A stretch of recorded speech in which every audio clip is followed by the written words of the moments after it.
தகவல் அறியும் உரிமை சட்டம் ஒவ்வொரு இந்திய குடிமகனுக்கும் கிடைச்சிருக்க 2வது மிகப்பெரிய சுதந்திரம் அப்படின்னா அது தகவல் அறியும் உரிமை சட்டம் தான். நம்ம நாட்டுல எவ்வளவோ சட்டங்கள் இருக்கு.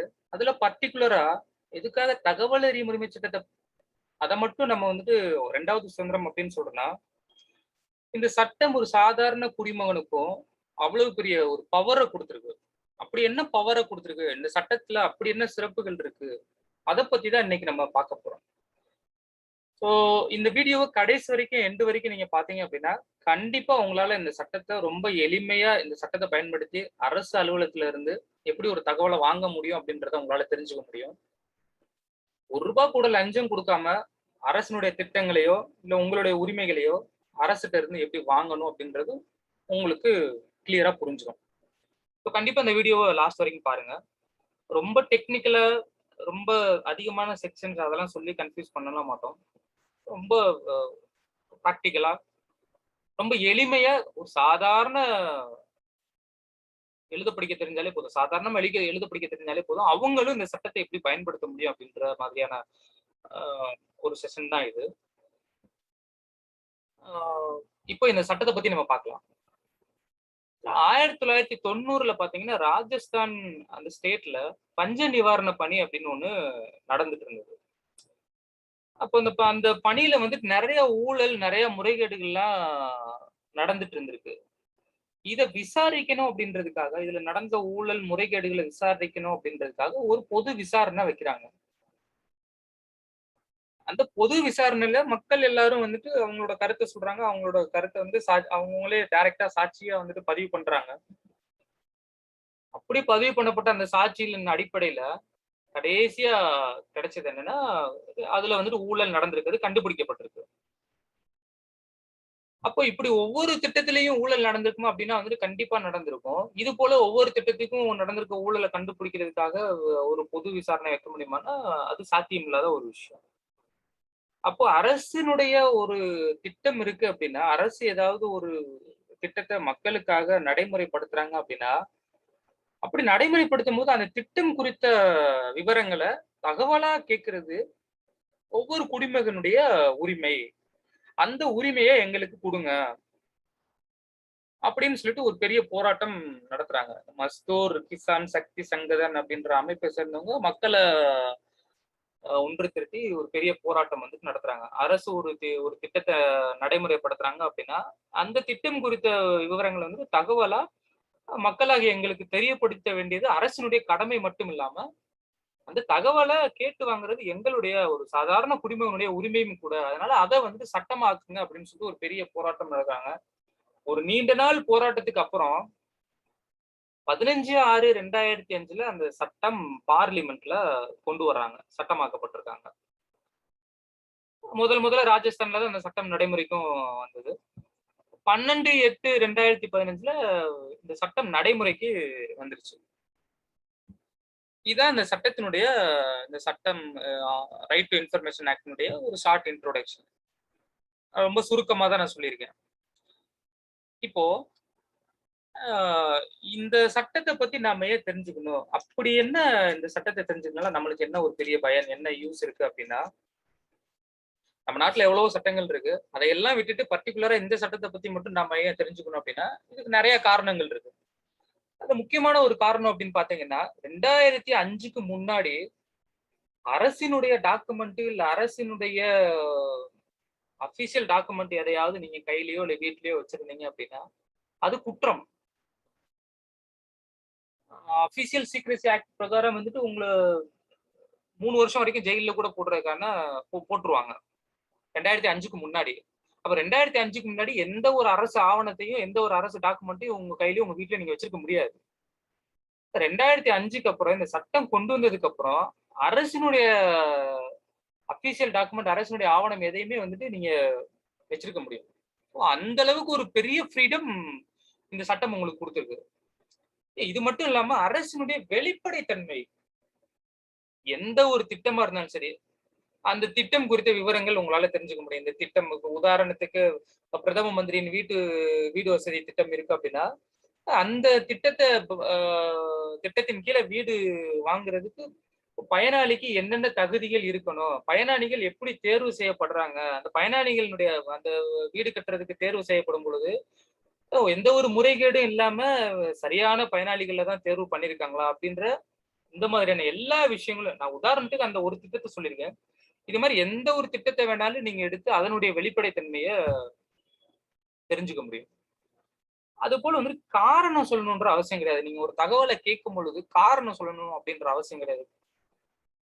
இப்போ நாட்டினுடைய பிரதமரினுடைய சொத்து மதிப்பு எவ்வளோ அப்படின்னு நான் ஒரு ஆர்டிஐ மனு குடுக்குறேன் அப்படின்னா, ஆர்டிஐ மூலமா நான் கேட்கிறேன் அப்படின்னு வச்சுக்கோங்களேன். அப்போ அந்த தகவலை எதுக்காக நான் கேட்கிறேன் அப்படின்ற காரணம் அவங்க வந்து கேட்கணுன்ற அவசியம் கிடையாது. அதே போல அந்த காரணத்துக்கு வந்து பதில் வந்துட்டு நானும் சொல்லணும் அப்படின்ற அவசியம் கிடையாது. அதனால நீங்க ஒரு தகவல் கேட்கிறீங்க அப்படின்னா, அந்த தகவல் எதுக்காக கேட்கிறீங்க? அந்த தகவல வாங்கி நீங்க என்ன பண்ண போறீங்க? அப்படின்ற ஒரு பதில் வந்துட்டு நீங்க சொல்லணும் அப்படின்ற அவசியம் கிடையாது. இது ஒரு மிகப்பெரிய சுதந்திரம் உங்களுக்கு. இத தாண்டி வந்து இன்னைக்கும் நெறைய ஊழல்கள் வெளியில கொண்டு வந்திருக்கு அப்படின்னா, நெறைய அமைப்புகள் இன்னைக்கும் அரசினுடைய நெறைய ஊழல்கள வெளியில கொண்டு வந்திருக்காங்க அப்படின்னா, அதுக்கு முக்கியமான ஒரு ஒரு டூல் அப்படின்னா, அது இந்த ரைட் டு இன்ஃபர்மேஷன் ஆக்ட் தான். இந்த தகவல் அறியும் உரிமை சட்டத்த பயன்படுத்தி தான் இன்னைக்கும் நெறைய ஊழல்கள் வந்து வெளியில கொண்டு வர்றாங்க. சோ இது போல உங்க கிராமத்துல, உங்க ஊராட்சியில நடக்கக்கூடிய ஊழலையோ, உங்க மாநகராட்சியில நடக்கக்கூடிய ஊழலையோ, உங்க தெருவுல, உங்க வார்டுல நடக்கக்கூடிய ஊழலையோ வந்துட்டு, உங்களால வெளியில கொண்டு வர முடியுமா? அப்படின்னா வந்துட்டு, கண்டிப்பா இந்த சட்டத்த பயன்படுத்தி அந்த ஊழல வெளியில கொண்டு வர முடியும். அக்கவுண்டபிலிட்டி. அரசு அலுவலர்கள பொறுப்பா வேலை செய்ய வைக்க முடியுமா? அப்படின்னா, கண்டிப்பா இந்த சட்டத்த பயன்படுத்தி வேலை செய்ய வைக்க முடியும். இப்போ ஒரு நீங்க ஒரு ரெக்வெஸ்ட் இல்ல நீங்க ஒரு புகார் மனு குடுத்திருக்கீங்க. உங்க ஏரியாவுல சாக்கடை வந்துட்டு ஓடிட்டு இருக்கு. அந்த சாக்கடையினால மக்களுக்கு வந்துட்டு அந்த பாதையில நடக்க முடியல அப்படின்னு வைங்களேன். அப்போ நீங்க இந்த சாக்கடைய சரி பண்ணி தர சொல்லி மாநகராட்சிக்கோ, நகராட்சிக்கோ இல்ல உங்களுடைய ஊராட்சிக்கோ வந்துட்டு ஒரு ஒரு புகார் மனு குடுக்குறீங்க அப்படின்னா, அந்த புகார் மனுவின் மீது அவங்க நடவடிக்கை எடுப்பாங்களா அப்படின்னா, அரசு அலுவலகத்த பொறுத்த மட்டும் புகார் மனுவின் மீது உரிய காலத்துல உரிய நடவடிக்கை எடுக்குறாங்களா அப்படின்னா, கண்டிப்பா 90% கிடையவே கிடையாது. மனு குடுக்கணும். மனு குடுத்ததுக்கு அப்புறம் அவங்கள அந்த மனுவின் மீது நடவடிக்கை எடுக்க வைக்கிறதுக்கு நாம தான் அடுத்த ஸ்டெப் போகணும். அப்ப அந்த மாதிரி புகார் மனு நீங்க குடுக்கும் பொழுது, அந்த உங்களோட புகார் மனுவின் மீது உரிய நடவடிக்கை எடுக்க வைக்கிறதுக்கும் நீங்க இந்த தகவல் பெறும் உரிமை சட்டத்த பயன்படுத்த முடியும். அது மட்டும் இல்லாம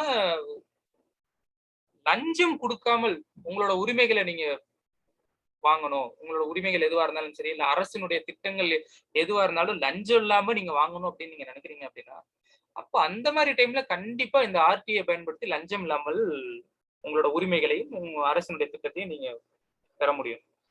உதாரணத்துக்கு சொல்லணும் அப்படின்னா, நீங்க பத்திரம் பதிஞ்சுட்டு பட்டா மாறுதலுக்காக ஆன்லைன்ல அப்ளை பண்ணியிருக்கீங்கன்னு வைங்களேன். பட்டா மாறுதலுக்கு அரசு நிர்ணயிச்சிருக்க கட்டணம் அப்படின்றது ரூ. 60. இப்ப அரசு நிர்ணயிச்சிருக்க கட்டணத்த நம்ம கட்டிருவோம். இருந்தாலும் பட்டா மாறுதலுக்கு வந்துட்டு விஓஓ காசு கேட்பாரு, ஆர்ஐ காசு கேட்பாரு, தாசில்தார் காசு கேட்பாரு. இவங்க யாருக்குமே நம்ம குடுக்கணும் அப்படின்ற அவசியம் கிடையாது. அதே போல அந்த பட்டா மாறுதல் எத்தன நாளைக்குள்ள பட்டா மாறுதல் மாற்றி குடுக்கணும் அப்படின்னு ஒரு டைம் பீரியடும் அரசு கரெக்ட்டா சொல்லியிருக்காங்க. இப்போ ஒரு முழு சர்வே எண்ணையும் நீங்க பட்டா மாறுதலுக்காக கேட்கிறீங்க அப்படின்னா, அதுக்கு வந்து 15 நாளைக்குள்ள பட்டா மாறுதல் ஏற்பாடு பண்ணி குடுக்கணும்.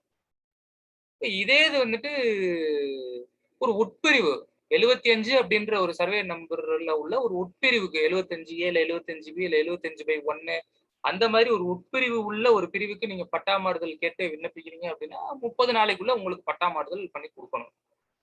இப்ப நெறைய இடத்துல நம்ம பார்த்தோம்னா, ஆன்லைன்ல போய் அப்ளை பண்ணி ரூ. 60 ஃபீஸும் கட்டிருவோம். 15 நாள் ஆகும், 30 நாள் ஆகும், 1 மாசம் ஆகும், 2 மாசம் ஆகும். ஒண்ணும் பண்ண மாட்டாங்க. அப்ப நம்ம என்ன பண்ணுவோம் அப்டின்னா, விஏஓ ரூ. 3000 கேட்பாரு, இல்ல ரூ. 5000 கேட்பாரு. சில இடத்துல நானே கேள்விப்பட்டிருக்கேன். ரூ. 10,000 கூட கேட்கறாங்க போல, பட்டா மாறுதலுக்கு. ரொம்ப ஷாக்கிங்கா தான் இருக்கு. எனக்கே சொந்தமா நடந்திருக்குன்னா வைங்களேன், ஒரு ஒரு 40 சென்ட் இடத்துக்கு வந்துட்டு பட்டா மாறுதல் பண்ணும்பொழுது, அ நான் ப்ராப்பரா வந்துட்டு ஆன்லைன்ல ரூ. 60 ஃபீஸ் கட்டிட்டேன். ஒரு 1 மாசம் வரைக்கும் வெயிட் பண்ணி பார்த்தேன். பட்டா மாறுதல் நடக்கிற மாரி தெரியல. அப்புறம் நம்ம கேட்கும்பொழுது வந்துட்டு என்ன சொல்றாங்க அப்டின்னா, ஒரு ரூ. 3000 குடுத்தீங்கன்னா பட்டா மாறுதல் பண்ணி விட்டுறலாம் அப்டின்னு சொல்றாங்க. அப்ப அந்த மாதிரியான தருணங்கள இந்த தகவல் அறியும் உரிமை சட்டத்த பயன்படுத்தி எப்படி லஞ்சம் குடுக்காமல் உங்களோட உரிமைகள வாங்கணும் அப்டின்றதுக்கு, இந்த தகவல் அறியும் உரிமை சட்டம் உங்களுக்கு பெரிதும் பயன்படும். சோ இத எப்படி பயன்படுத்தணும் அப்டின்றத நம்ம அடுத்தடுத்த இதுல பார்க்க போறோம். இதோட யூஸ் நம்ம பார்த்துட்டோம். இப்ப என்னென்ன தகவல்கள் எங்க இருந்து யாருகிட்ட இருந்து கேட்கலாம்? எல்லாருக்கிட்டையும் எல்லா தகவலையும் நம்ம கேட்டுற முடியாது. ஃபர்ஸ்ட் என்னென்ன தகவல் நம்ம கேட்கணும், யாருகிட்ட இருந்து கேட்கணும் அப்படின்றதெல்லாம் பார்க்கணும். ஃபர்ஸ்ட் எங்க இருந்து நம்ம கேட்க முடியும் அப்படின்னா, மக்களுடைய வரிப்பணம் எங்கெல்லாம் போகுதோ, இப்ப நீங்களும் நானும் வரி கட்டுறோம் கவர்மெண்ட்டுக்கு. அந்த கவர்மெண்ட் கட்டக்கூடிய அந்த வரிப்பணம் எங்கெல்லாம் போகும்? நம்ம வரி கட்டுற பணம் தான் வந்துட்டு போலீஸ் டிபார்ட்மெண்ட்டுக்கு சம்பளமா போகும். தாசில்தார் ஆபீஸ்ல வேலை பார்க்குறவங்களுக்கு எல்லாம் அது அங்க நம்மளோட வரி பணம் தான் சம்பளமா போகுது. ஒரு ஸ்கூல் இருக்கும், அரசனுடைய ஒரு ஸ்கூல் இருக்கு, அங்க நம்மளோட காசு வந்துட்டு சம்பளமா போகுது. இந்த மாதிரி ஒரு உதாரணத்துக்கு நான் சொல்றேன். இந்த மாதிரி அரசனுடைய வரிப்பணம், மக்கள் நம்ம கட்டக்கூடிய அரசனுடைய வரிப்பணம் எங்கெல்லாம் போகுதோ அங்கெல்லாம் நின்றுட்டு நீங்க தகவல் வாங்கிக்க முடியும்.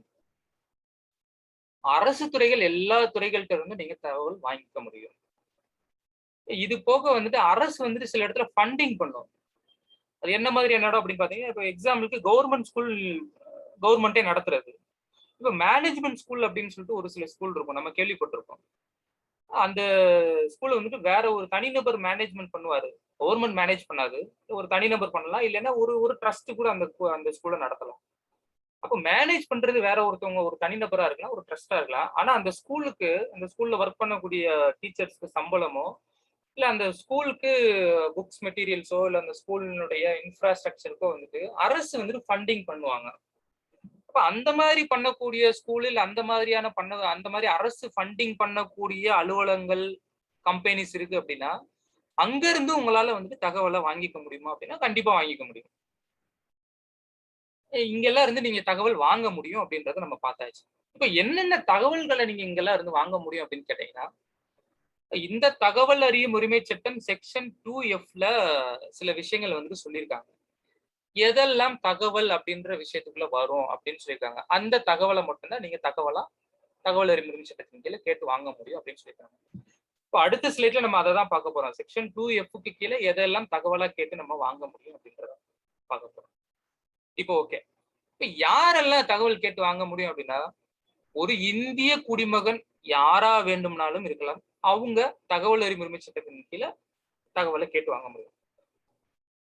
இந்த தகவல் அறியும் உரிமை சட்டத்தின் கீழ தகவலை கேட்டு வாங்குறதுக்கு நீங்க லா படிச்சிருக்கணும் அப்படின்ற அவசியம் கிடையாது. நீங்க லாயரா இருக்கணும்ன்ற அவசியம் கிடையாது. நீங்க ஒரு சாதாரண இந்திய குடிமகனா இருந்தாலே போதுமானது. உங்களுக்கு தேவையான தகவலை நீங்க கேட்டு வாங்கிக்க முடியும். மேல சொன்ன நம்ம அலுவலகங்கள்ல இருந்து தகவலை கேட்டு வாங்கிக்க முடியும். சரி, ஓகே.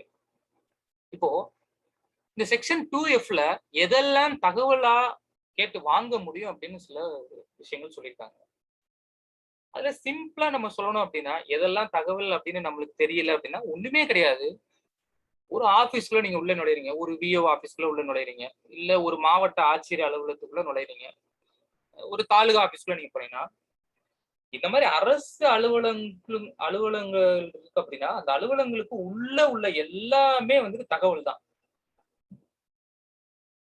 இப்ப தாலுகா ஆபீஸ்க்குள்ள நம்ம போறோம்னு வைங்களேன். தாலுகா ஆபீஸ்க்குள்ள போறோம் அப்படின்னா, போன உடனே வந்து நெறைய டேபிள் இருக்கும், சேர் இருக்கும். அந்த சேர் மேல வந்து நெறைய டாக்குமெண்ட், பேப்பரு, புக்கு, அ ஃபைலு இந்த மாரி நெறைய இருக்கும். இது எல்லாமே தகவல் தான். இது எல்லாத்தையுமே நம்மளால கேட்டு வாங்க முடியுமா? அப்படின்னா வந்துட்டு கேட்டு வாங்க முடியும். இது மட்டும் இல்லாம அந்த அந்த சேர்ல வந்துட்டு அரசு ஊழியர் யாராவது உட்கார்ந்து வேலை பார்த்துட்டு இருப்பாங்க.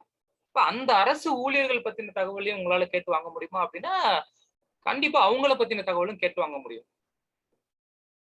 அவருடைய பேர் என்ன? அவர் எப்போ வந்து வேலைக்கு சேர்ந்தாரு? இதுக்கு முன்னாடி அவர் எந்தெந்த துறைகள்ல எல்லாம் வேலை பார்த்தாரு? அவருடைய சம்பளம் எவ்வளவு? அவருடைய சொத்து மதிப்பு எவ்வளவு?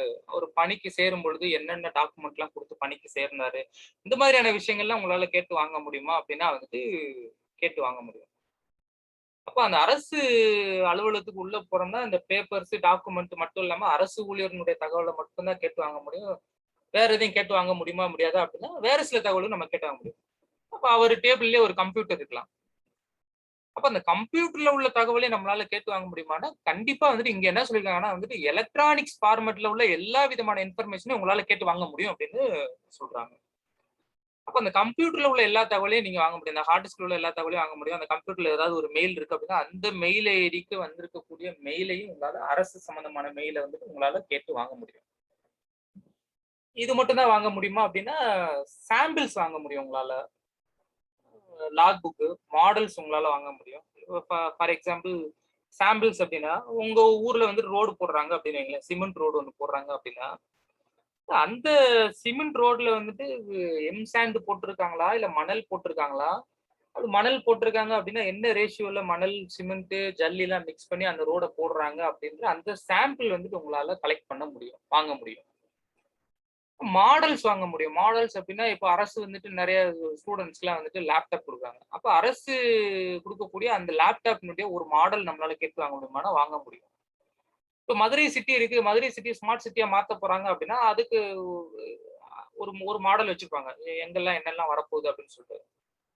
ஸோ அத வந்துட்டு உங்களால மாடலா வந்துட்டு கேட்டு வாங்க முடியும். இப்ப நம்ம ஏரியால ஒரு தண்ணி தொட்டி கட்டப் போறாங்க அப்டின்னா, அந்த தண்ணி தொட்டியினுடைய மாடல் ப்ளூ பிரிண்ட்ன்னு சொல்லிட்டு வச்சிருப்பாங்க பார்த்தீங்களா? அத நம்ம முன்கூட்டியே வந்து கேட்டு வாங்க முடியும். அதோட மாடல் குடுங்க அப்டின்னு கேட்டு வாங்க முடியும். ஸோ இந்த மாரி அரசினுடைய அலுவலகத்துக்கு உள்ள நீங்க போறீங்க அப்டின்னா, records, documents, orders, memo, email, circular இந்த மாரி எல்லா விஷயத்தையுமே உங்களால கேட்டு வாங்க முடியுமா அப்டின்னா வந்துட்டு கேட்டு வாங்க முடியும். ஸோ இது எல்லாமே தகவல் அப்டின்னு சொல்றாங்க. இப்ப எதையெல்லாம் நம்ம கேட்டு வாங்கக்கூடாது, எதெல்லாம் வந்துட்டு கவர்ன்மெண்ட் கிட்ட நம்ம கேட்கக்கூடாது, அப்படி கேட்டாலும் எதுக்கெல்லாம் அவங்க ஆன்சர் பண்ணணும், பதில் சொல்லணும் அப்படின்ற அவசியம் இல்ல அப்படின்ற விஷயத்தை நம்ம பார்க்கணும். இப்ப சில தகவல்கள் நம்ம அரசுட்ட இருந்து கேட்டு வாங்க முடியாது. மத்திய அரசா இருந்தாலும் சரி, மாநில அரசாங்கம் இருந்தாலும் சரி, சில சில தகவல்கள் நம்மளால கூடாது. நம்ம கேட்கக்கூடாது. கேட்டாலும் அரசு குடுக்கணும் அப்படின்ற அவசியம் கிடையாது.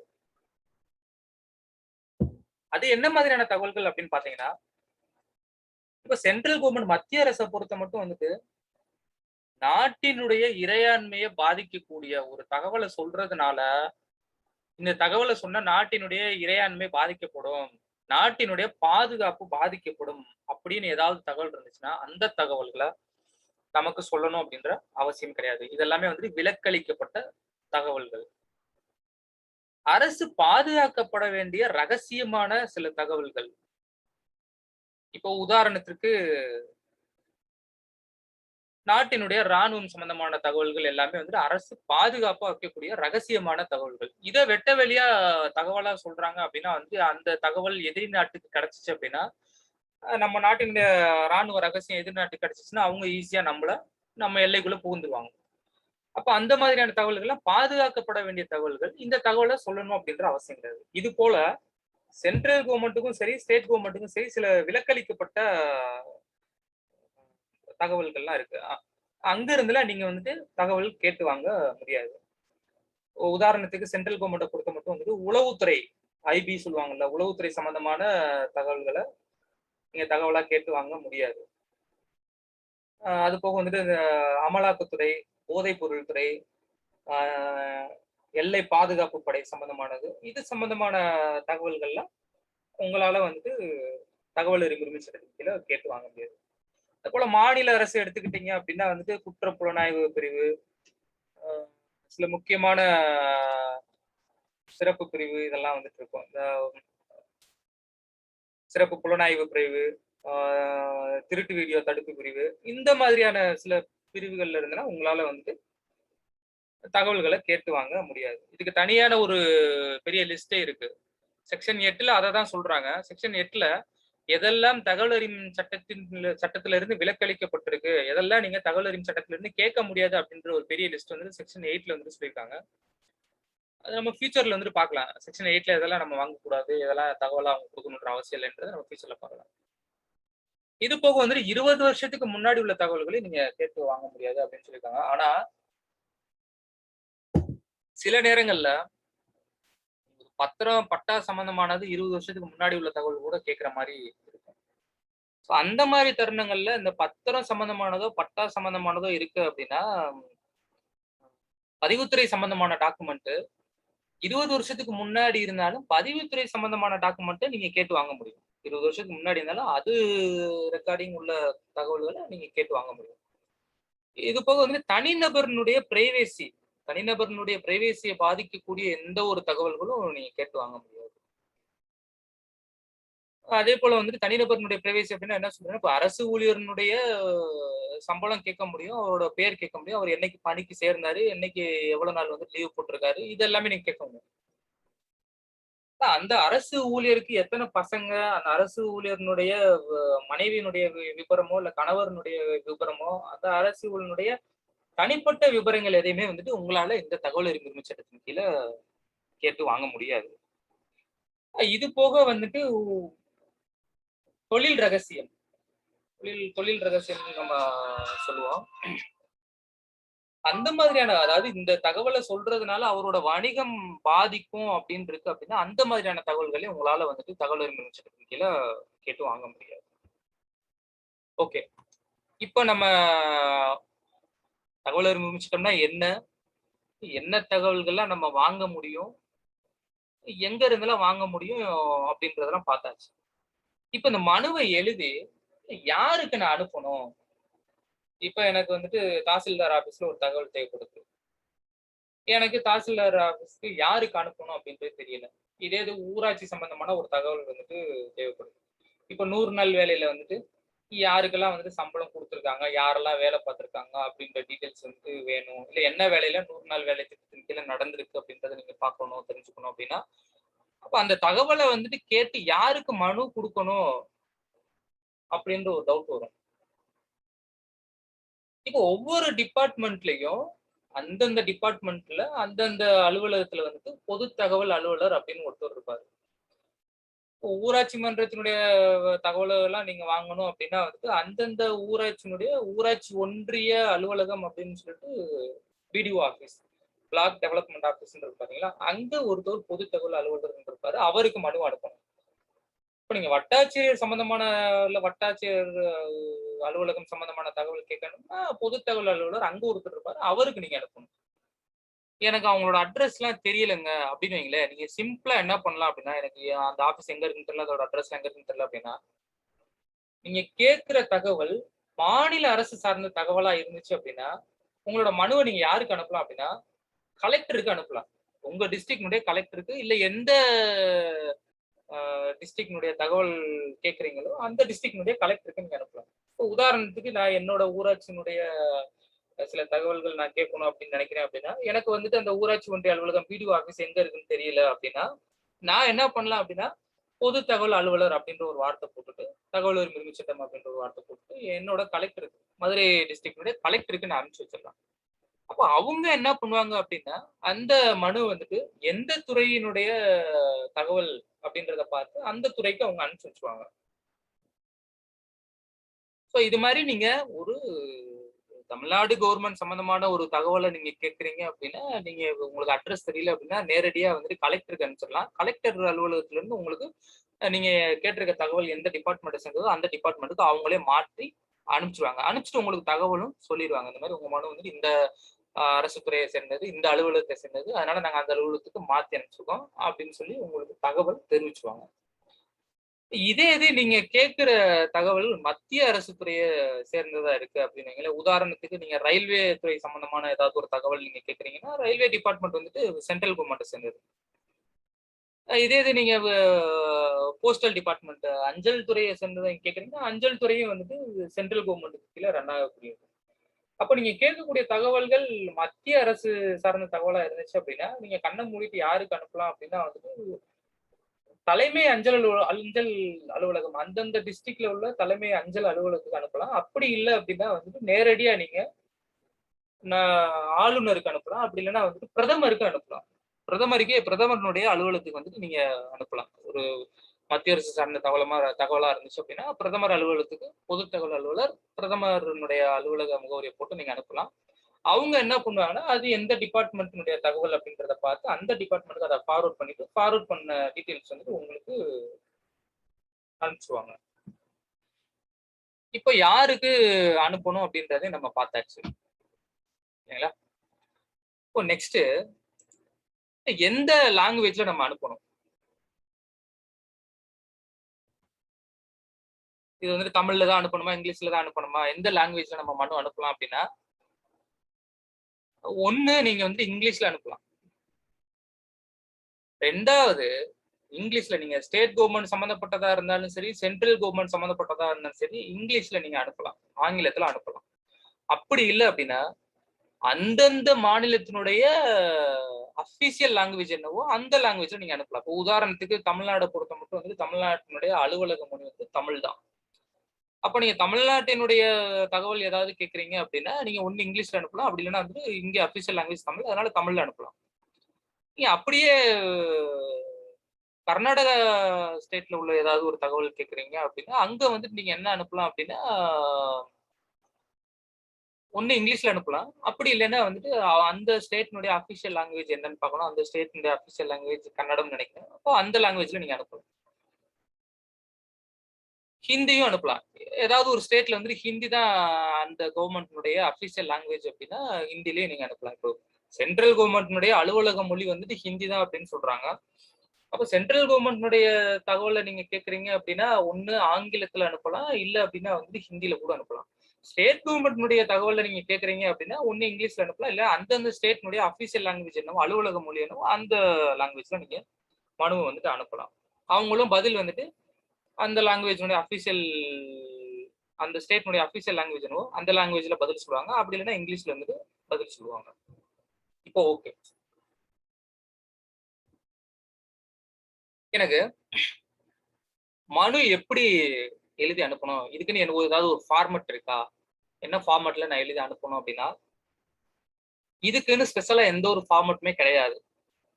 தகவல் அறியும் உரிமை சட்டத்தினுடைய மனு வந்துட்டு இப்படிதான் இருக்கணும் அப்படின்னு சொல்லிட்டு எந்த ஒரு ஸ்பெஷல் ஃபார்மட்டுமே கிடையாது. ஒரு சாதாரண வெள்ளை பேப்பர்ல நீங்க பேனாவை வச்சு நீங்க கையில எழுதி அனுப்பலாம். அப்படி இல்லைன்னா வந்துட்டு டைப் பண்ணி அதை பிரிண்ட் எடுத்தும் நீங்க அனுப்பலாம்.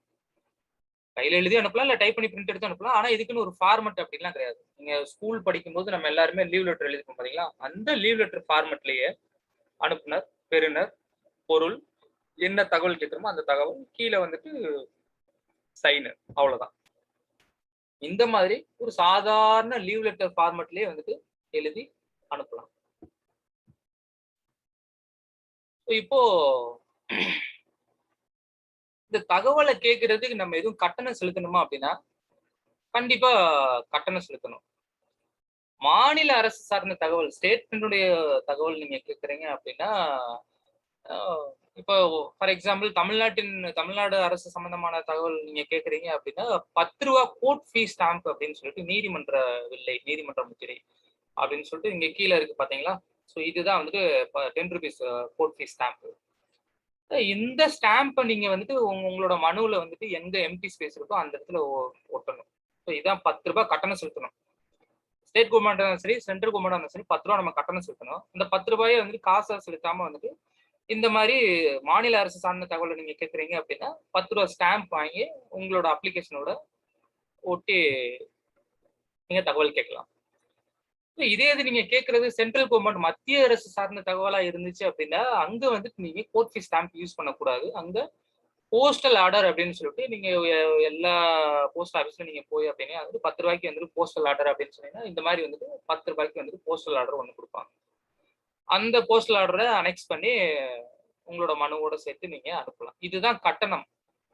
அப்ளிகேஷனோட நீங்க 10 ரூபாய் கட்டணமா செலுத்தணும். அந்த 10 ரூபாய் கட்டணம் வந்துட்டு சென்ட்ரல் கவர்மெண்ட் அப்படின்னா வந்துட்டு போஸ்டல் ஆர்டரா செலுத்தணும். ஸ்டேட் கவர்மெண்ட் அப்படின்னா இந்த மாதிரி வந்துட்டு கோர்ட் ஃபீஸ் ஸ்டாம்ப் வந்துட்டு செலுத்தணும். இது போக வந்து நிறைய ஆப்ஷன்ஸ் கொடுத்துருக்காங்க. பட் இது ரெண்டும் நம்மளுக்கு ஈஸியா நம்மளுக்கு எல்லா இடத்துலையும் கிடைக்கக்கூடியது அப்படின்றனால நம்ம இது ரெண்டையும் ஷோ பண்ணி காமிச்சிருக்கோம். இது போக வேற ஏதாவது கட்டணம் செலுத்தணும் அப்படின்னா இருக்கு. அதாவது அப்ளிகேஷன் அனுப்பும் பொழுது நீங்க இந்த 10 ரூபாய்க்கான இந்த கட்டணம் மட்டும் செலுத்தினா போதும். நீங்க கேட்கிற தகவல் நிறைய ஜெராக்ஸ் உள்ளதா இருக்கு அப்படின்னு வைங்க. நீங்க கேட்கறது வந்து ஒரு 100 பக்கத்துக்குள்ள தகவலா இருக்கு அப்படின்னா அப்போ அவங்க அடிஷனல் சார்ஜ் வந்துட்டு கேட்பாங்க. ஒரு பக்கத்துக்கு 2 ரூபாய் வீதம் ஜெராக்ஸ் அப்படின்னு நீங்க கேட்கறது வந்துட்டு அதிகமான பக்கம் இருக்கு அப்படின்னா ஒரு பக்கத்துக்கு 2 ரூபாய் வீதம் எத்தனை பக்கம் இருக்கோ அத்தனை பக்கத்துக்கு சார்ஜ் வந்துட்டு கேட்பாங்க. அந்த சார்ஜை நீங்க அவங்களே சொல்லுவாங்க. நீங்க எப்படி அந்த சார்ஜ் கட்டணும், பேங்க்ல கட்டணுமா, இல்ல பேங்க்ல கட்டணுமா, எந்த அக்கௌண்ட்ல கட்டணும், இல்ல அரசினுடைய கருவூலத்துல கட்டணுமா அப்படின்ற டீட்டெயில்ஸ் அவங்களே சொல்லிடுவாங்க.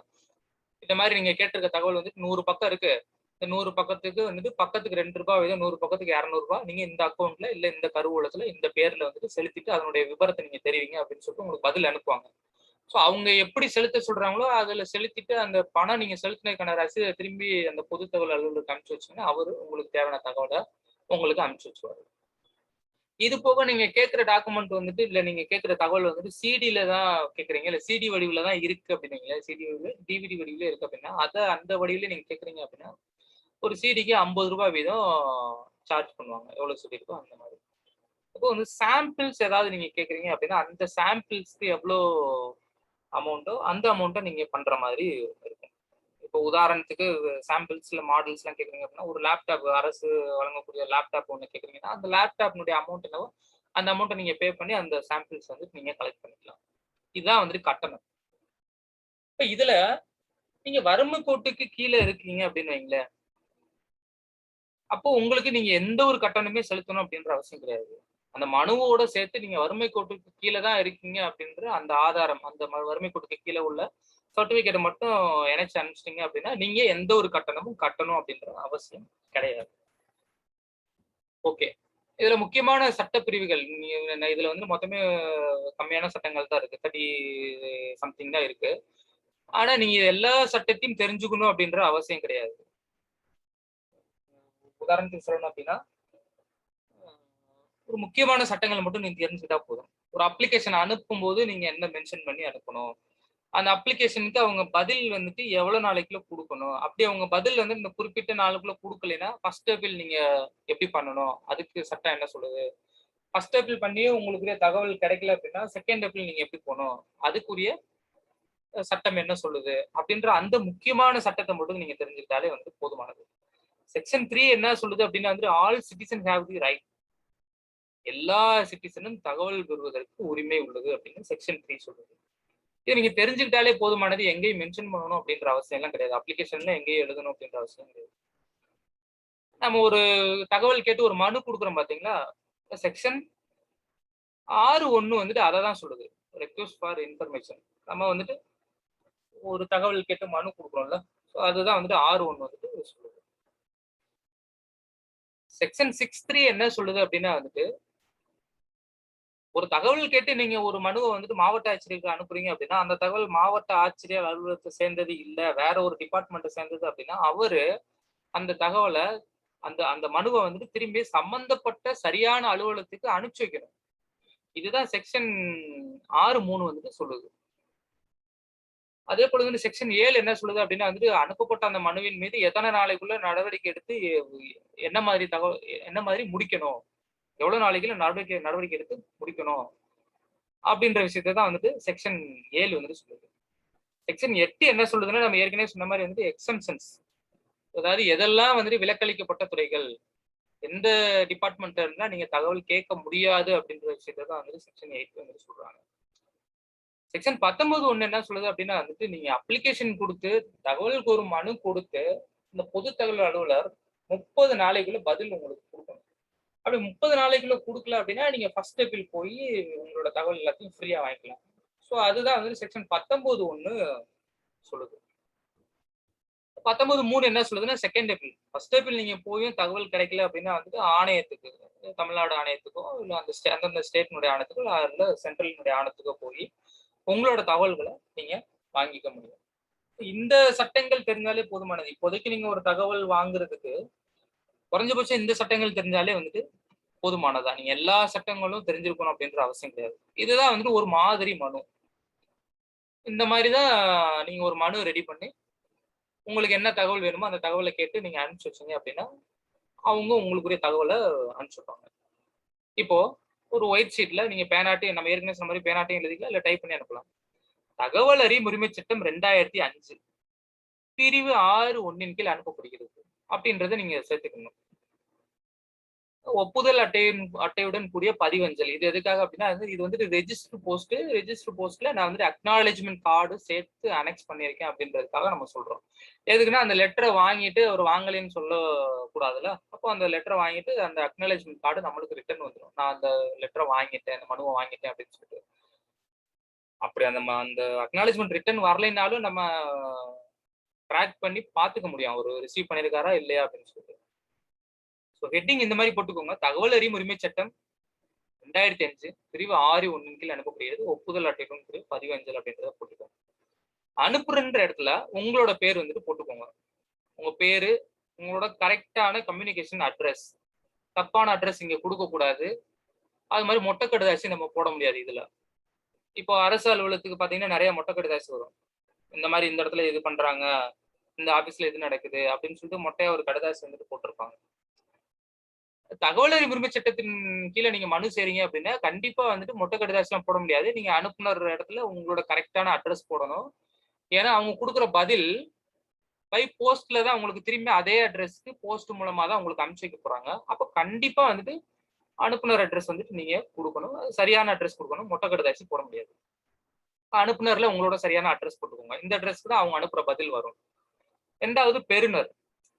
பெறுநரை பொறுத்த மட்டும் வந்துட்டு பொது தகவல் அலுவலர் அவருக்கு தான் நம்ம அனுப்ப போறோம். எல்லா ஆபீஸ்லயும் ஒரு பொது தகவல் அலுவலர் இருப்பாரு. அவருக்கு தான் நம்ம அனுப்ப போறோம். அதனால பொது தகவல் அலுவலர் அப்படின்னு போட்டுக்கணும். அடுத்த லைன் வந்துட்டு தகவல் அறிவு உரிமை சட்டம் 2005 அப்படின்னு போட்டா போதுமானது. இதுக்கு அடுத்து நீங்க எந்த ஆபீஸ்க்கு அனுப்ப போறீங்களோ அந்த ஆபீஸினுடைய அட்ரஸ் வந்துட்டு போடணும். வட்டார வளர்ச்சி அலுவலகம் அப்படின்னா வட்டார வளர்ச்சி அலுவலகம் போடணும். இல்ல வட்டாட்சியர் அலுவலகம் அப்படின்னா வட்டாட்சியர் அலுவலகம், எந்த தாலுகாவோ அந்த தாலுகா, எந்த வட்டமோ அந்த மாவட்டம் போட்டுக்கணும். இல்ல எனக்கு அட்ரஸ் தெரியல அப்படின்னா நம்ம ஏற்கனவே சொன்ன மாதிரி ஸ்டேட் கவர்மெண்ட் அப்படின்னா பொது தகவல் அலுவலர் அவர்கள், தகவல் அறியும் உரிமை சட்டம். கீழே மாவட்ட ஆட்சியர், நம்ம கலெக்டர் அட்ரஸ் வந்துட்டு போட்டலாம். மாவட்ட ஆட்சியர் அலுவலகம், எந்த டிஸ்ட்ரிக்டோ அந்த டிஸ்ட்ரிக்ட், அது மட்டும் போட்டாலே போதுமானது. அவர் வந்துட்டு சம்பந்தப்பட்ட டிபார்ட்மெண்ட்டுக்கு மாத்தி விட்டுருவாங்க. கீழே வந்துட்டு பொருள், தகவல் அறியும் உரிமை சட்டம் 2005 பிரிவு 6(1) கீழ் தகவல் கோருதல், ஆவணங்களின் நகல்கள் வேண்டுதல். அதாவது சில தகவலும் வேணும், பிளஸ் வந்துட்டு சில ஆவணங்களினுடைய ஜெராக்ஸ், அவங்க ஆபீஸ்ல இருக்கு பாத்தீங்கன்னா அந்த டாக்குமெண்ட்டோட சில ஜெராக்ஸும் வேணும் அப்படின்றது விஷயமா பொருள் வந்துட்டு கொடுத்துருவோம். இந்த பார்வையில நீங்க என்னென்ன தகவல் வேணுமோ அதை பாயிண்ட் பண்ணி இந்த மாதிரி கேட்கலாம். 1வது தகவல் எனக்கு இது வேணும், 2வது தகவல் எனக்கு இது வேணும் அப்படின்னு சொல்லிட்டு. இங்க நம்ம என்ன கேட்டிருக்கோம் அப்படின்னா வந்து இந்த வட்டாட்சியருக்கு, இந்த வட்டார வளர்ச்சி அலுவலகத்துக்கு நம்ம அனுப்பிச்சிருக்கோம். இவர்கிட்ட இருந்து இவங்க கிட்ட இருந்து நம்ம என்ன தகவல் கேட்கிறோம் அப்படின்னா வந்து தங்கள் நிர்வாக எல்லைக்கு உட்பட்ட அச்சிரப்பாக்கம் கிராமத்தின் 2020-2021 நிதியாண்டிற்கான வரவு செலவு அறிக்கை. அதாவது அந்த கிராமத்தினுடைய, எந்த கிராமம், அச்சிரப்பாக்கம் கிராமத்தினுடைய வரவு செலவு, பஞ்சாயத்து போர்டு ஆபீஸ்ல வரவு செலவு இருக்கும் பாத்தீங்களா, அந்த பஞ்சாயத்து போர்டு ஆபீஸ்ல வரவு செலவு அறிக்கையினுடைய நகல் கேட்கிறோம், தகவல் கேட்கல. வரவு செலவு கணக்கு எழுதி வச்சிருப்பாங்கல்ல, அந்த அறிக்கையினுடைய நகல்கள் வந்துட்டு நம்ம கேட்கிறோம். பார்வை போட்டு கீழே என்ன போட்டிருக்கோம் அப்படின்னா ஒன்னொன்னா நீங்க என்னென்ன தகவல் வேணும்னு நினைக்கிறீங்களோ அதை ஃபுல்லா ஒன்னொன்னா கேட்கலாம். அதிகபட்சமா நீங்க ஒரு 5, 6 இல்ல 10க்குள்ள நீங்க கேளுங்க. 10க்கு மேல போனீங்க அப்படின்னா நிறைய தகவல் நீங்க கேட்டிருக்கீங்க, அது வந்துட்டு பதில் சொல்றதுக்கு நிறைய டைம் எடுக்கும் அப்படின்ற காரணத்துக்காக உங்களோட அப்ளிகேஷன் ரிஜெக்ட் பண்ண கூட வாய்ப்பு இருக்கு. அதனால ஒரே மனுவில் நீங்க நிறைய கொஸ்டின் எல்லாம் கேட்காதீங்க, நிறைய கேள்வி எல்லாம் வந்து கேட்காதீங்க. எனக்கு இந்த தகவல் கொடுங்க, அந்த தகவல் கொடுங்க, இந்த தகவல் கொடுங்க அப்படின்றதெல்லாம் கேட்காதீங்க. ஷார்ட்டா ஒரு 5 தகவல் வந்து நீங்க கேட்கலாம். அப்ப இன்னும் ஒரு 5 தகவல் தேவைப்படுது அப்படின்னா நீங்க அடிஷனலா இன்னொரு அப்ளிகேஷன் கூட 10 ரூபாய்க்கு ஸ்டாம்ப் போட்டு இதே மாதிரி போட்டு அந்த 5 தகவல்களை இன்னொரு மனுவில் நீங்க கேட்க முடியும். எத்தனை மனு வேணாலும் நீங்க போட்டுக்கலாம்.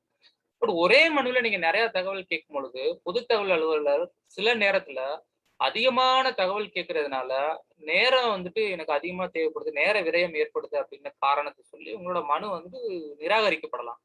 ஸோ அந்த காரணத்துக்காக நீங்க கொஞ்சமான தகவல் கேளுங்க. அந்த கொஞ்சமான தகவல்களே உங்களுக்கு நிறைய விஷயங்கள் கிடைச்சிடும். வளவலா குளக்குளன்னு எல்லாத்தையும் கேட்கணுன்ற அவசியம் கிடையாது. இப்போ பார்வையில் கண்டுள்ள அச்சிரப்பாக்கம் கிராமத்தின் 2021-2021 நிதி ஆண்டிற்கான வரவு செலவு அறிக்கை நகல்கள், அந்த ஒரு வருஷத்துக்குரிய வரவு செலவு அறிக்கை நகல்கள் வந்து நம்ம கேட்டிருக்கோம். இதுலயே நம்மளுக்கு பெரும்பாலான தகவல் வந்து கிடைச்சிருக்கும். எதுக்காக பஞ்சாயத்து போர்ட்ல இருந்து காசு வந்து செலவு பண்ணியிருக்காங்க, என்னென்ன திட்டத்துக்காக எவ்வளவு செலவு பண்ணியிருக்காங்க அப்படின்ற எல்லா விஷயமே நம்மளுக்கு இதுலயே கிடைச்சிடும். அப்ப இங்கே நம்ம என்ன சொல்லிருக்கோம் அப்படின்னா வந்து பார்வையில் கண்டுள்ள அச்சப்பாக்கம் கிராமத்தின் 2020-2021 நிதி ஆண்டிற்கான ஒவ்வொரு மாசத்துக்கான ஃபார்ம் 30 நகல், அதாவது பஞ்சாயத்து போர்டு ஆபீஸ்ல இருந்து ஒவ்வொரு மாசமும் ஒரு ஃபார்ம் வந்துட்டு பிடிஓ ஆபீஸ்க்கு கொடுப்பாங்க. அந்த கிராமத்தினுடைய வரவு செலவு அறிக்கையை நோட் பண்ணி ஒரு ஃபார்ம் வந்து கொடுப்பாங்க. அந்த ஃபார்ம் பேர் வந்துட்டு ஃபார்ம் 30. ஸோ அந்த ஃபார்ம் 30 நகல் வந்துட்டு நம்ம கேட்கிறோம். அவ்வளவுதான். கேட்டுட்டு கீழே மட்டும் ஒரே வார்த்தை தகவல் அறியும் உரிமை சட்டம் 2005 பிரிவு 6(3) கோருகிறேன். இது எதுக்காக அப்படின்னா ஒருவேளை தகவல் உங்களுடைய அலுவலகத்தை சேர்ந்ததா இல்லை அப்படின்னா இந்த தகவல் எந்த அலுவலகத்துல இருக்கோ அந்த அலுவலகத்துக்கு இவர் வந்துட்டு மாத்தி அனுப்பணும். அததான் வந்துட்டு நம்ம இங்க வந்துட்டு சொல்லியிருக்கோம். ஓகேங்களா? இது நீங்க போட்டாலும் போடலைனாலும் இந்த செக்ஷன் நீங்க போட்டாலும் போடலைனாலும் அவங்க மாத்தி அனுப்பிச்சுவாங்க. அப்படி இருந்தாலும் நீங்க சேர்த்துக்கோங்க. தகவல் அறியும் சட்டம் 2005 பிரிவு 6(3) கூறின 6(3) அப்படின்னா வந்துட்டு ஒருவேளை இந்த தகவல் உங்க அலுவலகத்தை சேர்ந்ததா இல்லைன்னா நீங்க மாத்தி அனுப்புங்க. அப்போ வந்துட்டு உரிய நீதிமன்றம் முத்திரை ஒட்டியுள்ளேன். இந்த இங்க ஒட்டியிருக்கோம் பாத்தீங்களா? நீங்க அது இங்கதான் ஒட்டணும் அப்படின்ற அவசியம் கிடையாது. உங்களோட பேஜ்ல எங்க எம்டி ஸ்பேஸ் இருக்கோ அந்த இடத்துல வந்துட்டு நீங்க இந்த ஸ்டாம்பை வந்துட்டு ஒட்டிடணும். ஒட்டிட்டு கீழே வந்துட்டு இந்த இடத்துல தேதி, ஆக்சுவலா இங்க மதுரைன்றது தேதி போடணும், அது தப்பா இருக்கு. இந்த இடத்துல வந்துட்டு தேதி என்னவோ அந்த தேதியை போட்டுருங்க, இடம் வந்துட்டு அந்த இடம் போட்டுக்கோங்க. இப்படிக்கு அப்படின்ற இடத்துல வந்துட்டு கீழே உங்களோட பேர் போட்டு சைன் கையெழுத்து கண்டிப்பா போட்டுருங்க. கையெழுத்து போட்டு கீழே வந்துட்டு டேட் போட்டுருங்க, என்னைக்கு டேட் அப்படின்ற டேட் போட்டுருங்க. இவ்வளவுதாங்க. இந்த அப்ளிகேஷனை நீங்க இதுல முக்கியமா என்னென்ன கவனிக்கணும் அப்படின்னா வந்து ஹெட்டிங் போட்டுருங்க, அனுப்புனர், பெறுநர், என்ன சப்ஜெக்ட், நீங்க என்ன தகவல் கேட்குறீங்களோ அந்த தகவலை கேட்டுக்கோங்க. அதுக்கப்புறம் வந்துட்டு உங்களோட கீழே வந்துட்டு இப்படிக்கு போட்டு உங்களோட பேர் முழு பேர் போட்டு சைன் பண்ணிடுங்க. சைன் கீழே டேட் போட்டுருங்க. அப்புறம் கட்டணம், இந்த 10 ரூபா நம்ம கட்டணம் கட்டியிருக்க விவரம், இந்த ஸ்டாம்ப் வந்துட்டு எங்க எம்டி ஸ்பேஸ் இருக்கோ அந்த இடத்துல ஒட்டிடுங்க. ஒட்டிட்டு கையெழுத்து எல்லாம் போட்டு முடிச்சதுக்கு அப்புறம் ஸ்டாம்ப்லாம் ஒட்டி கையெழுத்தெல்லாம் போட்டு முடிச்சதுக்கு அப்புறம் ஒரு ஜெராக்ஸ் எடுத்து வச்சுக்கோங்க. எதுக்காக ஒரு ஜெராக்ஸ் 2 ஜெராக்ஸ் கூட நீங்க எடுத்து வச்சுக்கோங்க. எதுக்காக அப்படின்னா ஒருவேளை நம்ம இந்த மனு அனுப்பிச்சு 30 நாளைக்குள்ள பொதுத்தகவல் அலுவலர் நம்மளுக்கு தேவையான பதில் தரல அப்படின்னா நம்ம மேல்முறையீடு பண்ணணும். மேல்முறையீடு பண்ணும் பொழுது இந்த அப்ளிகேஷனுடைய ஜெராக்ஸ் வந்துட்டு நம்ம அனெக்ஸ் பண்ணணும், இணைக்கணும். அதுக்காக அந்த டைம்ல இந்த அப்ளிகேஷனுடைய ஜெராக்ஸ் நம்மளுக்கு தேவைப்படும். அதனால ஸ்டாம்ப் போட்டு கையெழுத்து போட்டதுக்கு அப்புறம் கண்டிப்பா ஒரு 2 அல்லது 3 ஜெராக்ஸ் வந்துட்டு எடுத்து வச்சுக்கோங்க. எடுத்து வச்சுட்டு இப்போ நீங்க அனுப்பிச்சிட்டீங்க. இந்த சைடில் உள்ளதெல்லாம் நோட் பண்ணிக்கோங்க. Heading, from address, to address, அதுக்கப்புறம் வந்து ஃபீஸ் செலுத்தினதுக்கான விவரம், subject, what information you want, whatever information you want, என்னென்ன இன்ஃபர்மேஷன் உங்களுக்கு வேணுமோ அந்த இன்ஃபர்மேஷன் இங்கே கேட்டுக்கோங்க. ஒரு date, place, name and sign போட்டு ஒரு ஜெராக்ஸ் எடுத்து வச்சுக்கோங்க. அவ்வளோதாங்க, சிம்பிளுங்க. நீங்கள் எந்த தகவல் வேணாலும் கேட்க முடியும். அந்த 2F கீழே உள்ள எந்த தகவல் வேணாலும் உங்களால் வந்து கேட்க முடியும். இப்போ இது இந்த கேட்கும் பொழுது கொஸ்டின் வடிவில மட்டும் நீங்க கேட்டுறக்கூடாது. கொஸ்டின் வடிவில் அப்படின்னா சிறப்பாக்கம் கிராமத்தின் 2020, 2021க்கு எவ்வளவு காசு நீங்க செலவு பண்ணுனீங்க, இது வந்துட்டு ஒரு கொஸ்டின் வடிவில் இருக்கு. கொஸ்டின் வடிவில் நீங்க கேட்கக்கூடாது. அப்ப அதையே எப்படி கேட்கலாம்னா எவ்வளவு பணம் செலவு பண்ணியுள்ளீர்கள் என்ற விவரம் தர வேண்டுகிறேன் அப்படின்ற ஒரு வார்த்தை மட்டும் கடைசியில வந்துட்டு நீங்க ஆட் பண்ணிக்கலாம். கொஸ்டினா இருக்கக்கூடாது. கொஸ்டினா நீங்க கேட்டீங்க அப்படின்னா அதுக்கு அவங்க பதில் சொல்லணும் அப்படின்ற அவசியம் கிடையாது. ஓகேங்களா? கடைசியில மட்டும் தகவலாக தர வேண்டுகிறேன். நீங்க என்ன என்ன கேட்கணும்னு நினைக்கிறீங்களோ அதை கேட்டுட்டு கடைசியில ஒரு வார்த்தை மட்டும் ஆட் பண்ணி விட்டுருங்க. அது வந்துட்டு கொஸ்டின் வேர்டா இருக்காது, நார்மல் சென்டென்ஸா மாறிடும். போட்டுட்டு தகவலாக தர வேண்டுகிறேன். இப்ப இது கொஸ்டின் கிடையாது, நார்மல் சென்டென்ஸ். கொஸ்டின் வடிவில் மட்டும் இல்லாம நீங்க பாத்துக்கோங்க. இப்ப நீங்க அனுப்பிச்சிட்டீங்க. அனுப்பிச்சா அவர் வந்துட்டு எவ்வளவு நாளைக்குள்ள பதில் சொல்லணும். அவர் பதில் சொல்லலைன்னா நீங்க என்ன பண்ணணும்? ஒருவேளை அவர் பதில் சொல்லியிருக்காரு, நான் வந்து 3 கொஸ்டின் கேட்டிருக்கேன், அவர் ஒரு கொஸ்டினுக்கு தான் பதில் சொல்லியிருக்காரு அப்படின்னா அந்த மாதிரி டைம்ல நீங்க என்ன பண்ணணும்? இல்ல நான் கேட்ட கேள்வி ஒண்ணு, அவரு சொல்லியிருக்க பதில் ஒண்ணு அப்படின்னா அந்த டைம்ல நீங்க என்ன பண்ணணும் அப்படின்றது அடுத்தடுத்ததுல தெரிஞ்சுக்கலாம். இப்ப கால அவகாசம் பொறுத்த மட்டும் வந்துட்டு நீங்க ஒரு அப்ளிகேஷன் தகவல் கேட்டு அனுப்புறீங்க அப்படின்னா 30 நாளைக்குள்ள அவர் பதில் சொல்லணும். நீங்க கேட்கிற தகவல் வந்துட்டு அந்த ஆபீஸ் சேர்ந்தது இல்லை அப்படின்னா அவரு நீங்க அனுப்பிச்ச அந்த தகவல் மனுவை வந்துட்டு 5 நாளைக்குள்ள எந்த அலுவலகத்தை சேர்ந்ததோ அந்த அலுவலகத்துக்கு அனுப்பிச்சு வச்சுட்டு 5 நாளைக்குள்ள உங்களுக்கு அந்த பதில் வந்துட்டு அனுப்பிச்சிக்கணும். இப்போ நீங்க கேட்கிற தகவல் ஒரு உயிர் சம்பந்தப்பட்ட தகவலா இருந்துச்சு அப்படின்னா 48 மணி நேரத்துக்குள்ள உங்களுக்கு அதுக்குரிய பதில் வந்துட்டு கிடைக்கணும். அதே போல 3ஆம் நபர் தகவலா இருந்துச்சு அப்படின்னா அவர் அந்த 3ஆம் நபர் தகவலை கொடுக்கறதுக்கு அந்த 3ஆம் நபர்கிட்ட பொது தகவல் அலுவலர் வந்து பெர்மிஷன் வாங்கணும். இந்த மாதிரி உங்க தகவல் கேட்டிருக்காங்க, உங்க தகவல் கொடுக்கலாமா வேணாமா அப்படின்னு வந்துட்டு பெர்மிஷன் வாங்கணும். அதுக்காக வந்துட்டு ஒரு 10 நாள் வந்துட்டு எக்ஸ்டெண்ட் ஆகும். இந்த 3ஆம் நபர் தகவலுக்கு மட்டும் அவருக்கு நம்மளுக்கு பதில் அளிக்கிறதுக்கு 40 நாள் ஆகும். இப்போ உங்களுக்கு 30 நாள் வரைக்கும் அவர் பதில் கொடுக்கல அப்படின்னா 30 நாள் முடிஞ்சதுக்கு அப்புறம் நீங்க மேல்முறையீடு பண்ணணும். இந்த மேல்முறையீடு உங்க அப்ளிகேஷன் அனுப்பிச்சு 30 நாள் முடிஞ்சதுல இருந்து அகைன் 30 நாளைக்குள்ள நீங்க மேல்முறையீடு பண்ணணும். அப்படி இல்லைன்னா பொது தகவல் அலுவலர் பதில் கொடுத்ததுல இருந்து 30 நாளைக்குள்ள என்ன டேட்ல ஒரு பதில் வந்துட்டு உங்களுக்கு கொடுத்துருப்பாரோ அந்த டேட்ல இருந்து 30 நாளைக்குள்ள நீங்க மேல்முறையீடு பண்ணணும். அவர் கொடுத்துருக்க தகவல் போதுமானதா இல்லை, சரியானதா இல்லை அப்படின்னா அடுத்த 30 நாளைக்குள்ள முதல் மேல்முறையீடு பண்ணணும். ஃபர்ஸ்ட் ஸ்டெப்பில் நீங்க பண்ணதுக்கு அப்புறமும் வந்துட்டு உங்களுக்கு சாட்டிஸ்பேக்ஷனான தகவல் இல்லை வந்துட்டு தகவலே வரல அப்படின்னாலும் நீங்க ஆணையத்துக்கு நீங்க போக முடியும். ஆணையத்துக்கு வந்துட்டு அங்கிருந்து 45 நாளைக்குள்ள போகணும். இந்த ஹோல் ப்ராசஸும் அப்ளிகேஷன் ஆர்டிஓ அப்ளிகேஷன் போட்டு நீங்க ஆணையத்துக்கு செகண்ட் அப்பீல் பண்ற இந்த ஹோல் ப்ராசஸும் ஓவராலா வந்துட்டு 90 டேஸ்க்குள்ள 90 நாளைக்குள்ள கம்ப்ளீட் ஆகி முடிச்சிருக்கணும். அந்தந்த டைம் பீரியடுக்குள்ள நீங்க பண்ணீங்க அப்படின்னா உங்கள் மனு வந்துட்டு நிராகரிக்கப்படும். இப்ப முதல் மேல்முறையீடு எப்படி பண்ணணும் அப்படின்னா, எப்பப்பெல்லாம் முதல் மேல்முறையீடு நீங்க பண்ணணும் அப்படின்னா, ஒரு அப்ளிகேஷன் நீங்க தகவல் கேட்டு ஒரு அலுவலகத்துக்கு நீங்க அனுப்பிச்சிருக்கீங்க அப்படின்னா, நீங்க அனுப்பிச்ச நாள்ல இருந்து 30 நாளைக்குள்ள உங்களுக்கு பதில் அவர் தரல அப்படின்னா, நீங்க முதல் மேல்முறையீடு பண்ணி உங்களோட தகவல வாங்கிக்கலாம். அது போல நீங்க ஒரு அப்ளிகேஷன் அனுப்பிச்சிருக்கீங்க. நீங்க கேட்டதுல வந்து ஒரு முழுமையான தகவல் இல்ல. அவர் வந்து அரையும் குறையுமான ஒரு பதில் குடுத்திருக்காரு அப்படின்னா, அப்பவும் நீங்க முதல் மேல்முறையீடு போய் முழுமையான தகவல்கள நீங்க வாங்கிக்க முடியும். அது போக வந்துட்டு நீங்க என்ன வடிவில நீங்க கேட்டிருக்கீங்கல்ல, இப்ப எக்ஸாம்பிள்க்கு நீங்க வந்து வரவு செலவு அறிக்கையினுடைய நகல் கேட்டிருக்கீங்க, ஜெராக்ஸ் கேட்டிருக்கீங்க அப்படின்னா, அவர் அந்த ஜெராக்ஸ குடுக்காம அதுக்கு பதிலா அவர் வந்துட்டு சும்மா டைப் பண்ணி பதிலா அனுப்பிச்சு வச்சிருக்காரு, தகவலா குடுத்திருக்காரு அப்படின்னா, அந்த மாரி டைம்ல நீங்க முதல் மேல்முறையீடு பண்ணி, நீங்க என்ன வடிவில கேட்கிறீங்களோ, அந்த வடிவில உங்களோட தகவல வாங்கிக்க முடியும். நீங்க என்ன வடிவில கேட்கிறீங்களோ, அந்த வடிவில தான் குடுக்கணும். அதே போல வந்துட்டு அரசு வந்துட்டு என்ன வடிவில மெயின்டெயின் பண்றாங்களோ, அந்த வடிவில தான் தகவல் வந்துட்டு குடுக்க முடியும். இது போக வந்துட்டு நீங்க எப்பல்லாம் வந்துட்டு மேல்முறையீடு பண்ண முடியும் அப்படின்னா வந்து, நீங்க கேட்டிருக்க தகவல பெறுறதுக்கு நீங்க நேர்ல வந்து வாங்கிக்கோங்க அப்படின்னு சொல்லுவாங்க. சட்டம் எங்கேயுமே வந்துட்டு நீங்க நேர்ல வந்து வாங்கிக்கோங்க அப்படின்னு சொல்லவே கிடையாது. அப்போ ஒரு தகவல நீங்க நீங்க கேட்டிருக்கீங்க அப்படின்னா, அந்த தகவலுக்குரிய பதில மறுபடியும் உங்களுக்கு போஸ்ட்ல அனுப்பாம நேர்ல வந்து வாங்கிக்கங்க அப்படின்னு சொல்றாங்க அப்படின்னா, அந்த மாரி டைம்ல நீங்க முதல் மேல்முறையீடு பண்ணி உங்களோட தகவல்கள நீங்க திரும்பி வந்து போஸ்ட்ல வாங்கிக்க முடியும். அதே போல வந்துட்டு நீங்க ஒரு அட்ரஸ் தெரியாம ஒரு மாவட்ட ஆட்சியருக்கு அனுப்பிச்சு வச்சிருக்கீங்க. இல்லன்னா வந்துட்டு மாத்தி வேற ஒரு அரசு அலுவலகத்துக்கு நீங்க அனுப்பிச்சு வச்சிருக்கீங்க அப்படின்னா, அந்த மனுவ வந்து உரிய காலத்துக்குள்ள எந்த டிபார்ட்மெண்ட்ட சேர்ந்ததோ அந்த டிபார்ட்மெண்ட்டுக்கு அனுப்பிச்சு வைக்க வேண்டியது பொது தகவல் அலுவலரோட பொறுப்பு. அவர் அந்த விஷயத்த பண்ணல அப்படின்னா, நீங்க வந்துட்டு என்ன பண்ணலாம் அப்படின்னா, முதல் மேல்முறையீடு பண்ணி உங்களோட தகவல நீங்க கேட்டு வாங்கிக்க முடியும். அதுபோல வந்துட்டு இது வந்து ஒரு ரொம்ப நீண்ட கால தகவல், ரொம்ப வருஷத்து தகவல் அப்படின்னு சொல்லி நிராகரிக்கிறாரு அப்படின்னா, அந்த மாரி டைம்ல நீங்க மேல்முறையீடு பண்ணி வேலிடான தகவல் தான், வேலிடான விஷயம் தான் அப்படின்னா, நீங்க கண்டிப்பா வந்துட்டு மேல்முறையீடு பண்ணி, உங்களோட தகவல்கள நீங்க வாங்கிக்க முடியும். ஸோ இது போக வந்துட்டு இன்னும் நெறைய விஷயங்கள் இருக்கு. குறைஞ்சபட்சம் நீங்க இத தெரிஞ்சுக்கிட்டாலே போதுமானது. உங்களோட அ உரிமைகள வந்துட்டு லஞ்சம் இல்லாம வாங்க முடியும். உங்க ஏரியாவுல, உங்க ஊராட்சியில நடக்கக்கூடிய ஊழல வந்துட்டு கண்டிப்பா வந்துட்டு தடுக்கவும் முடியும். ஸோ இந்த சட்டத்த வந்துட்டு எல்லாருமே கண்டிப்பா பயன்படுத்துங்க. அது ரொம்ப எளிமையான ஒரு விஷயம் தான். ரொம்ப கஷ்டமான ஒரு விஷயம்லாம் கிடையாது. இந்த சட்டத்த எல்லாருமே பயன்படுத்துங்க. மேலும் இந்த சட்டம் சம்பந்தமான இன்னும் நெறைய வீடியோ அ அ ரெக்கார்டிங்ல இருக்கு. அது கொஞ்சம் எடிட்டிங்ல போயிட்டு இருக்கு. அ இதுக்கப்புறம் வந்துட்டு இந்த சட்டத்த வந்துட்டு இன்னும் ரொம்ப டீப்பா வந்துட்டு நீங்க எப்படி பயன்படுத்த முடியும்? பொதுத் தகவல் அலுவலர் உங்களுக்கு பதில் தர மறுக்கிறாரு அப்படின்னா, அவர்கிட்ட இருந்து எப்படியெல்லாம் வந்துட்டு பதில் வந்துட்டு உங்களால வாங்க முடியும் அப்படின்ற விஷயங்கள்.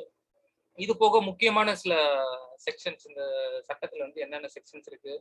நீங்க முதல் மேல்முறையீடு பண்ணும்போது எப்படி முதல் மேல்முறையீடு பண்ணணும்? 2வது மேல்முறையீடு பண்ணும்போது வந்துட்டு எப்படி 2வது மேல்முறையீடு பண்ணணும்? ஆ அப்படி 2வது மேல்முறையீடு பண்ணும்பொழுது வந்துட்டு, தகவல் தராத அந்த பொது தகவல் அலுவலருக்கு எப்படி தண்டனை வாங்கி குடுக்க முடியும்? தகவல் தராத அந்த பொது தகவல் அலுவலருக்கும், முதல் மேல்முறையீட்டு அலுவலருக்கும் ஃபைன் எப்படி போட வைக்கணும்? எப்படி அவங்களுக்கு வந்து பனிஷ்மென்ட் வாங்கி குடுக்கணும்? அப்படின்ற விஷயங்கள்லாம் அடுத்தடுத்த வீடியோல வருது. இந்த வீடியோல பேசிக்கான விஷயங்கள் மட்டும் தான் நம்ம சொல்லியிருக்கோம். எப்படி வந்துட்டு தகவல் ஒரு அரசு அலுவலகத்துல இருந்தோ, இல்ல அரசு ஃபண்டிங் பண்ணக்கூடிய ஒரு அலுவலகத்துல இருந்தோ, உங்களுக்கு தேவையான தகவல எப்படி கேட்டு வாங்கணும் அப்படின்ற விஷயத்த பத்தி மட்டும் தான் சொல்லியிருக்கோம். ஸோ இதுக்கப்புறம் வர்ற வீடியோல வந்துட்டு ஃபர்ஸ்ட் அப்பீல் நீங்க எப்படி போகணும்? செகண்ட் அப்பீல் நீங்க எப்படி போகணும்? அதுபோல வந்துட்டு தகவல் தராத பொது தகவல் அலுவலருக்கு பனிஷ்மென்ட் எப்படி வாங்கி குடுக்கணும்? எப்படி வந்துட்டு ஃபைன் போட வைக்கணும்? அப்படின்ற விஷயங்கள் எல்லாமே வந்துட்டு அடுத்தடுத்த வீடியோல வருது. ஸோ கண்டிப்பா வந்துட்டு சப்ஸ்கிரைப் பண்ணிட்டு தொடர்ந்து பாருங்க.